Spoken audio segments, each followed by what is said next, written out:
The story of Esther and Mordecai is found in the Old Testament of the Bible, in the book of Esther. It takes place during the reign of King Xerxes Ahasuerus of Persia, around the 5th century BCE. In the city of Susa, there lived a Jewish man named Mordecai, who had raised his cousin named Hadassah, also known as Esther, as his own daughter, since she was orphaned. Esther was a beautiful young woman, and when the king's decree went out to find a new queen, she was taken to the palace along with many other young women. The story begins with King Xerxes throwing a lavish banquet for his nobles and officials. During the festivities, he commands his queen Vashti to come and display her beauty to the guests. However, Vashti refuses to obey the king's command, which angers him greatly. As a result, he banishes Vashti and begins to search for a new queen. Esther finds favor in the eyes of Hegai, the king's eunuch in charge of the women, who gives her special treatment and provides her with the best accommodations. Eventually, Esther is chosen as the new queen, although she keeps her Jewish identity a secret at Mordecai's request. Meanwhile, Mordecai overhears a plot to assassinate the king, and he informs Esther, who in turn tells the king, giving credit to Mordecai. The conspirators are apprehended and executed, and Mordecai's loyalty to the king is recorded in the royal chronicles.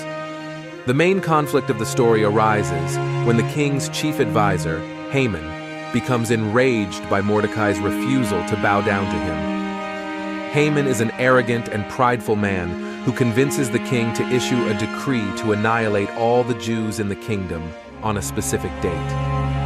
The king, unaware of Esther's Jewish heritage, agrees to Haman's plan. When Mordecai learns of the decree, he mourns publicly, wearing sackcloth and ashes. Esther, upon hearing of Mordecai's distress, sends him clothes to replace his sackcloth, but he refuses to accept them. Instead, he sends her a message urging her to go to the king and plead for the lives of her people, even though it is against the law to approach the king without being summoned. Esther hesitates at first, fearing for her own life, but Mordecai convinces her that she may have been placed in her position as queen for such a time as this. Esther agrees to go before the king, asking Mordecai and all the Jews in Susa to fast and pray for her for 3 days. On the 3rd day, Esther dresses in her royal robes and approaches the king's throne. Seeing her, the king extends his golden scepter to her, indicating that she is welcome in his presence. Esther invites the king and Haman to a banquet that she has prepared. At the banquet, the king asks Esther what she desires, promising to grant her request up to half of his kingdom. Esther replies by inviting the king and Haman to another banquet the next day, where she will reveal her request. That night, unable to contain his pride, Haman boasts to his wife and friends about his wealth and power, but he is troubled by his encounter with Mordecai. His wife suggests that he build a gallows 75 feet high to hang Mordecai on. Meanwhile, that same night, the king is unable to sleep and orders the royal chronicles to be read to him. In the chronicles, he is reminded of Mordecai's loyalty in foiling the assassination plot. The next day, Haman arrives early at the palace to request permission to hang Mordecai on the gallows he has built. However, before he can make his request, the king asks him what should be done to honor someone the king wishes to honor. Thinking the king is referring to him, Haman suggests a lavish display of honor. To Haman's shock and dismay, the king orders him to carry out these honors for Mordecai, dressing him in royal robes and parading him through the city on horseback.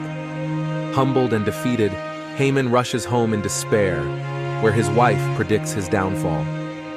Before he can recover from this blow, he is summoned to Esther's second banquet.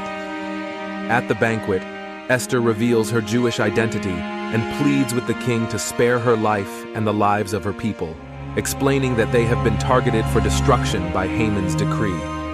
The king is enraged and demands to know who would dare to do such a thing.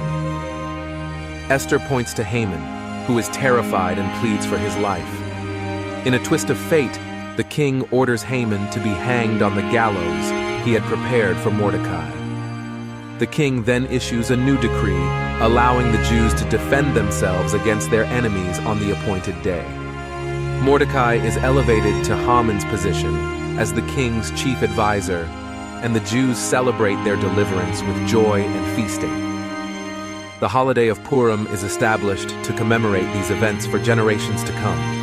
The story of Esther and Mordecai is a tale of courage, faith, and divine providence, illustrating how God can work through ordinary people to accomplish His purposes.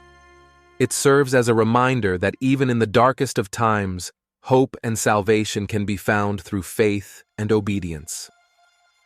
The book of Esther concludes with Mordecai's exhortation for the Jews to celebrate Purim annually, as recorded in Esther 9:28. These days should be remembered and observed in every generation by every family, and in every province, and in every city. And these days of Purim should never fail to be celebrated by the Jews, nor should the memory of these days die out among their descendants. The story of Esther offers several valuable lessons that continue to resonate with readers today. Courage and bravery. Esther demonstrates tremendous courage by risking her life to approach the king and plead for the lives of her people. Her willingness to stand up for what is right, even in the face of great personal danger, serves as a powerful example of bravery. Faith and trust in God. Throughout the story, there is a theme of divine providence and God's guiding hand at work behind the scenes. Esther's faith in God gives her the strength to face difficult circumstances and trust that He will deliver her and her people. Standing against injustice. Mordecai's refusal to bow down to Haman and Esther's intercession on behalf of her people highlight the importance of standing against injustice and oppression. The story encourages readers to speak up for those who are marginalized and oppressed, even when it may come at great personal cost. The power of unity and community. The Jewish community's solidarity and support for one another play a crucial role in their survival. The story emphasizes the strength that comes from unity and collaboration, as well as the importance of coming together in times of crisis. Humility and pride. The downfall of Haman serves as a cautionary tale about the dangers of pride and arrogance. Haman's pride ultimately leads to his destruction, while Mordecai's humility and loyalty are rewarded. God's sovereignty. The story of Esther illustrates that God is in control of all things, even when events may seem chaotic or uncertain. His providential care for His people is evident throughout the story, reminding readers of the importance of trusting in God's plan, even when it is not immediately apparent. Overall, the story of Esther teaches valuable lessons about courage, faith, justice, community, humility, and the sovereignty of God, making it a timeless and relevant narrative for readers of all ages. Thank you for watching. If you enjoyed this content and would like to see more, please consider subscribing to our channel.